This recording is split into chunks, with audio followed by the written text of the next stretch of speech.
Olá a todos, a paz do Senhor. Hoje, 9 de agosto de 2020, continuamos vivendo aqui no estado do Rio de Janeiro, isolamento social por conta da pandemia do coronavírus. E hoje, como sendo o segundo domingo de agosto, nós comemoramos o Dia dos Pais. E desde já quero deixar aqui a minha manifestação de gratidão a Deus por cada pai, e que Deus continue dando sabedoria e graça na condução dos seus filhos e das suas famílias. Que Deus nos abençoe enquanto pais. O texto que nós vamos compartilhar hoje trata de uma das parábolas de Jesus, encontra-se no capítulo 15 do Evangelho de Lucas, que vai do verso 11 até o verso 31, que trata da parábola do filho pródigo, ou em algumas versões a parábola do filho perdido.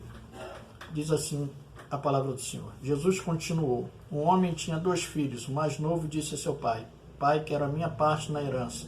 Assim ele repartiu sua propriedade entre eles. Não muito tempo depois, o filho mais novo reuniu tudo que tinha e foi para uma região distante. E lá desperdiçou os seus bens vivendo irresponsavelmente.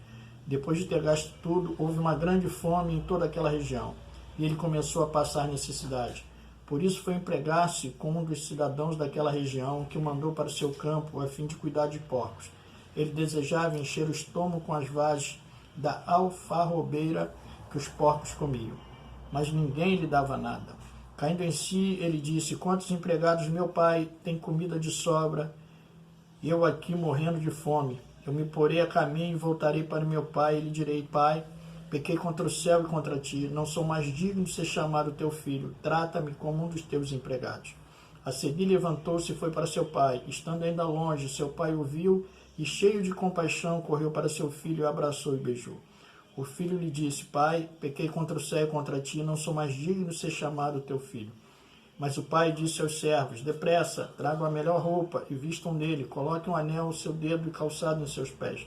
Tragam um novilho gordo e matem-no. Vamos fazer uma festa e alegrar-nos, pois este meu filho estava morto e voltou à vida, estava perdido e foi achado, e começaram a festejar o seu regresso. Enquanto isso, o filho mais velho estava no campo. Quando se aproximou da casa, ouviu a música e a dança. Então chamou um dos servos e perguntou-lhe o que estava acontecendo. Este lhe respondeu: seu irmão voltou e seu pai matou um novilho gordo, porque o recebeu de volta são e salvo. O filho mais velho encheu-se de ira e não quis entrar. Então seu pai saiu e insistiu com ele, mas ele respondeu ao seu pai: olha, todos esses anos tenho trabalhado como um escravo a teu serviço e nunca desobedeci às tuas ordens. Mas tu nunca me deste nem um cabrito para eu festejar com meus amigos. Mas quando volta para casa, esse teu filho, que esbanjou os teus bens com as prostitutas, matas o novilho gordo para ele? Disse o pai: meu filho, você está sempre comigo e tudo que tenho é seu, mas nós tínhamos que celebrar a volta deste seu irmão e alegrar-nos, porque ele estava morto e voltou à vida, estava perdido e foi achado. Jesus, nessa parábola, ele, não somente nessa parábola, mas nas 3 parábolas que estão contidas nesse capítulo 15 de Lucas, ele busca confrontar os judeus, fariseus e mestres da lei que criticavam Jesus. Nesse capítulo 15, no verso 1, diz assim: todos os publicanos e pecadores estavam se reunindo para ouvi-lo, mas os fariseus e os mestres da lei o criticavam. Este homem recebe pecadores e come com eles. Ou seja, eles perseguiam Jesus, eles acusavam Jesus de comer com pecadores, eles eram defensores ferrenhos da lei. E Jesus utiliza-se de 3 parábolas para acentuar e destacar a importância do amor, do perdão e da misericórdia para com o pecador. Esse texto aqui, Jesus está tratando da condição do pecador diante de Deus. Esse pai dessa parábola é Deus, e Jesus destaca aqui como Deus, por amor, por uma extensão de amor, como essência de amor, como fundamento de amor, Deus olha para o pecador e o perdoa. Então, nessa condição aqui, diz que o filho mais novo pediu parte da herança do pai, né? Não era comum de acordo com a lei, o pai fazer isso, né? Só poderia o filho tomar posse após a morte do pai, mas como uma concessão, o pai libera aqui esses recursos e o filho pega os seus recursos e sai e vai para o mundo e gasta tudo e depois fica numa condição ruim e volta. E aí, aqui no verso 17 diz, caindo em si, ele disse, quantos empregados do meu pai têm comida de sobra e eu aqui morrendo de fome? Ou seja, ele, em dado momento, ele cai em si, vê a besteira que ele fez, ele busca voltar, e aí ele volta para o pai, e o pai cheio de amor, cheio de misericórdia, aqui diz que o filho ainda estando longe, seu pai o viu e cheio de compaixão, correu para o seu filho e abraçou e o beijou. E o recebe de volta e pede para que tragam a melhor roupa, que coloquem o anel no dedo e o calçado nos pés. Cada elemento desse aqui tinha um simbolismo de restituição, de recolocação na casa do pai. E embora nessa parábola aqui Jesus esteja tratando da relação do homem com Deus, através do amor, através do perdão e através dessa compaixão, eu entendo que esses elementos aqui, amor, perdão e compaixão, eles podem ser estendidos na relação dos homens entre si, em especial numa relação familiar, até entre pais e filhos e entre irmãos, na família no sentido geral. Em Mateus, no capítulo 22, a partir do verso 34, diz assim, ao ouvirem dizer que Jesus havia deixado os saduceus sem resposta, os fariseus se reuniram. Um deles, perito da lei, o pôs à prova com esta pergunta, mestre, qual é o maior mandamento da lei? Respondeu Jesus, ame o Senhor, seu Deus, de todo o seu coração, de toda a sua alma e de todo o seu entendimento. Este é o primeiro e maior mandamento, e o segundo é semelhante a ele. Ame o seu próximo como a si mesmo. Destes dois mandamentos depende toda a lei e os profetas. O segundo, semelhante ame o seu próximo como a si mesmo. Então, se nessa relação aqui de Lucas, essa parábola, nós podemos ver a relação, descrita a relação de amor de Deus para com o homem, Jesus estabelece lá como também mandamento o amor do homem pelo outro. Então, amar a Deus e amar ao outro como a si próprio. Então, nós amamos, temos que amar a Deus, mas temos que amar ao nosso próximo. Então, o amor é a base do relacionamento entre Deus e o homem e entre o homem e o homem. Então, onde não há amor, essa relação ela não se estabelece da melhor maneira possível. Então, que nesse contexto familiar, aqui Jesus está tratando de um contexto familiar, usa o exemplo de um contexto familiar para passar esse ensino aqui do amor de Deus pelo homem para resgatar o pecador, e é por meio desse amor, lá em João, no capítulo 3, do verso 16, diz que Deus amou o mundo de tal maneira que enviou seu único filho, o seu filho unigênito, para que todo aquele que nele crê não pereça, mas tenha a vida eterna. Então diz que a motivação de Deus foi o amor. E aqui fica estabelecido que esse pai recebe esse filho de volta a partir do amor e perdoa esse pecado do filho, perdoa o pecador e o recebe de volta. Então essa condição é o amor. Se essa condição de amor é estabelecida entre Deus e o homem, por extensão, essa mesma condição de amor é estendida na relação entre os homens. Então, que fique para nós esse primeiro ensinamento aqui. Tirando desse contexto, desse relacionamento entre Deus e o homem, colocando por extensão num relacionamento entre o homem e o homem. Que o amor seja a marca da sua família. Que o amor seja a marca do relacionamento entre você e seu filho, entre você e seu pai. Que haja amor.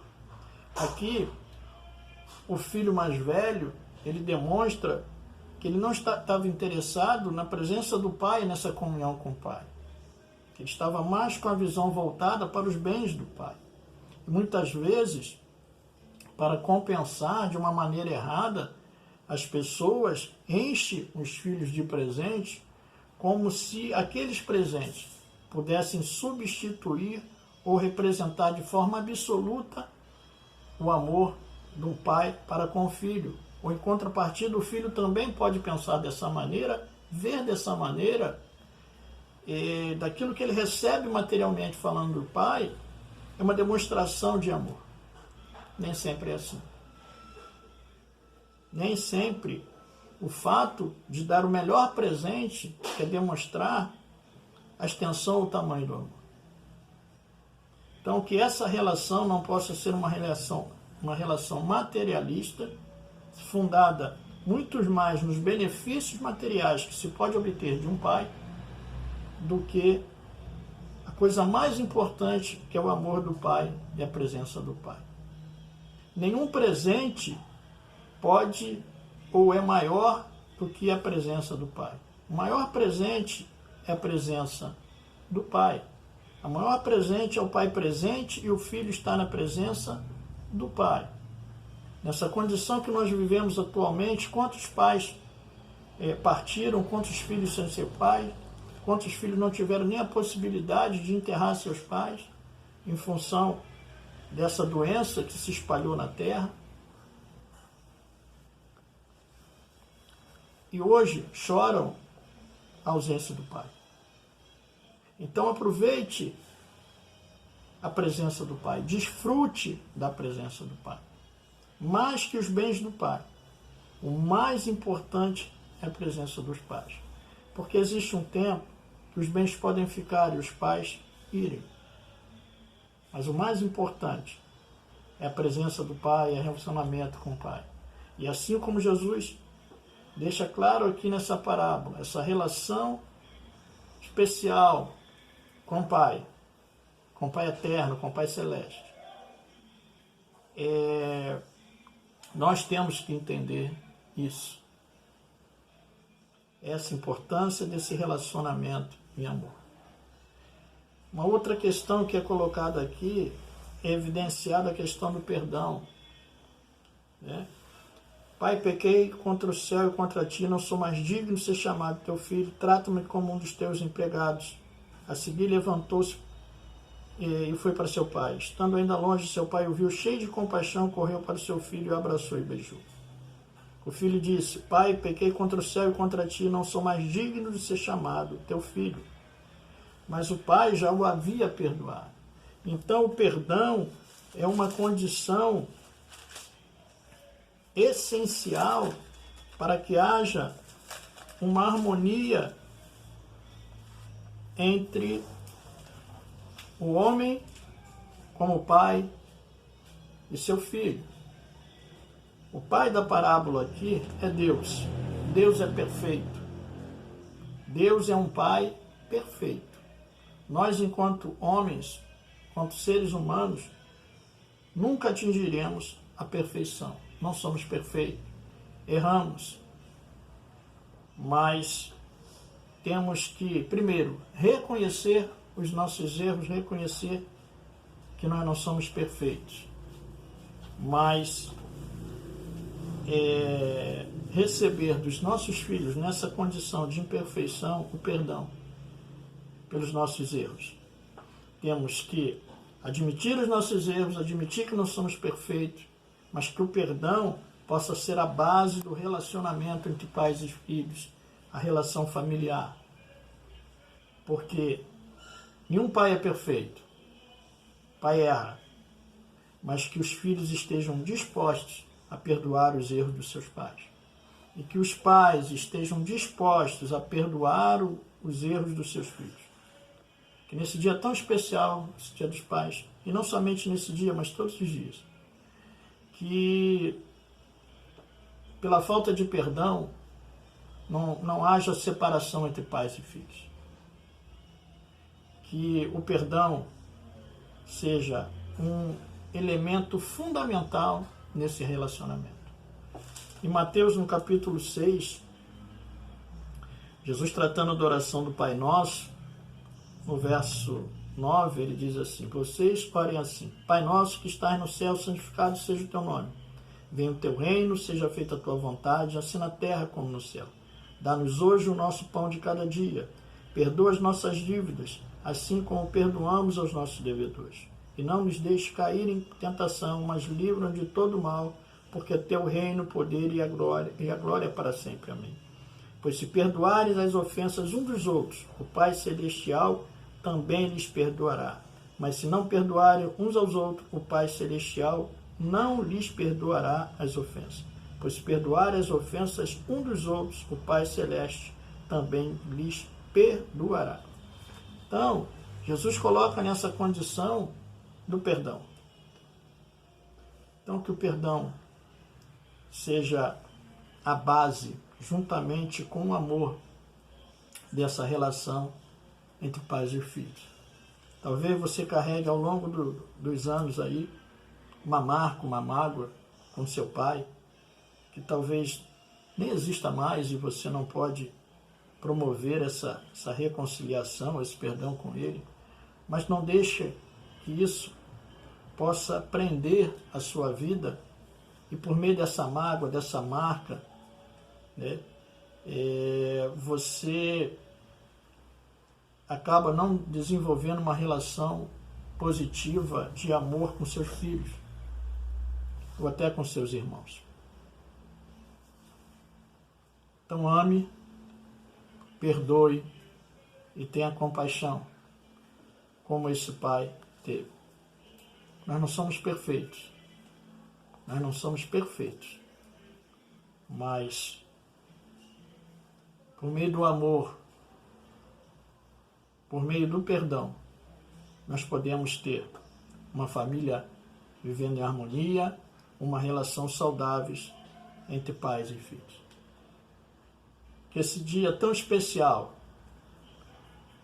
eu e você possamos reconhecer que não somos perfeitos, mas reconhecer que fomos alvo do amor de Deus e fazer do amor a base para o relacionamento com os nossos filhos. Por último, aqui no verso 28, diz assim: o filho mais velho encheu-se de ira e não quis entrar. Então seu pai saiu e insistiu com ele. Mas ele respondeu ao seu pai: olha, todos esses anos tenho trabalhado como escravo ao teu serviço e nunca desobedeci às tuas ordens, mas tu nunca me deste nem um cabrito para eu festejar com meus amigos. Mas quando volta para casa o teu filho que esbanjou os teus bens com as prostitutas, mata os novilho gordo para ele, diz: pai, meu filho, você está sempre comigo e tudo que eu tenho é seu. Aqui não havia uma relação de intimidade por parte desse filho mais velho para com seu pai. Eu me lembro de um amigo que trabalhou por muitos anos na aviação e ele tinha 2 filhos. E ele tinha uma mala especial que ele levava na sua bagagem para a viagem. Nessa mala ele trazia sempre presentes, brinquedos eletrônicos de último tipo, de último modelo para os seus filhos. E ele me contou certa vez que quando ele chegava de viagem, os seus filhos, antes de correr para abraçá-lo, corriam direto para aquela mala, levavam para o quarto e passavam tempo lá, gastavam tempo admirando aqueles brinquedos e se divertindo com aqueles brinquedos. E só por último, depois de muito tempo, é que eles vinham procurar. E aí ele tomou uma posição, uma decisão radical. Ele, numa das viagens, ele deixou a mala no seu armário e não levou a mala. E quando ele voltou, seus filhos ficaram frustrados porque procuraram a mala e não acharam a mala. E ele falou para os filhos: olha, a partir de hoje nós vamos levar um tempo sem vocês receberem presentes a partir da mala. A mala não está comigo, a mala ficou. Porque eu preciso ensinar a vocês que nós devemos ter uma relação de intimidade. E o presente não estava fazendo bem para vocês. E ele corrige a relação dele com os filhos dele. Talvez você não tenha uma relação de intimidade com seu filho. Pode ser por conta dos presentes, ou pode ser porque você veio de uma criação que seu pai não desenvolveu com você uma relação de intimidade, de afetividade. Mas que você tenha a oportunidade de fazer esse conserto e desenvolver uma intimidade com seu filho. Assim como nós devemos buscar a intimidade com o Pai, que demonstrou o seu amor por nós ao enviar seu Filho lá naquela cruz, e nós temos que buscar a intimidade com Ele. Que essa mesma intimidade você busque com seu Filho e que você busque com seu Pai. Porque a volta desse Filho e esse abraço do Pai, como diz aqui, a seguir levantou-se e foi para seu pai, estando longe, seu pai o viu, cheio de compaixão, correu para o seu filho, abraçou e beijou. Esse abraço e esse beijo simbolizavam a comunhão. Que você possa ter comunhão com Deus, que te resgatou por meio do Filho dele, mas que você abrace, beije e tenha comunhão com seu filho. Que haja comunhão entre pai e filho, que haja amor entre pais e filhos, e que haja unidade entre pais e filhos. Eu quero deixar essa palavra para você hoje, uma breve palavra, tendo como base, recapitulando, que a relação entre pais e filhos possam ter como base o amor, o perdão e a compaixão. E desses três elementos, certamente vai resultar o principal, que é a comunhão e a intimidade. Fique com essa palavra. Que Deus lhe abençoe rica e abundantemente, em nome de Jesus.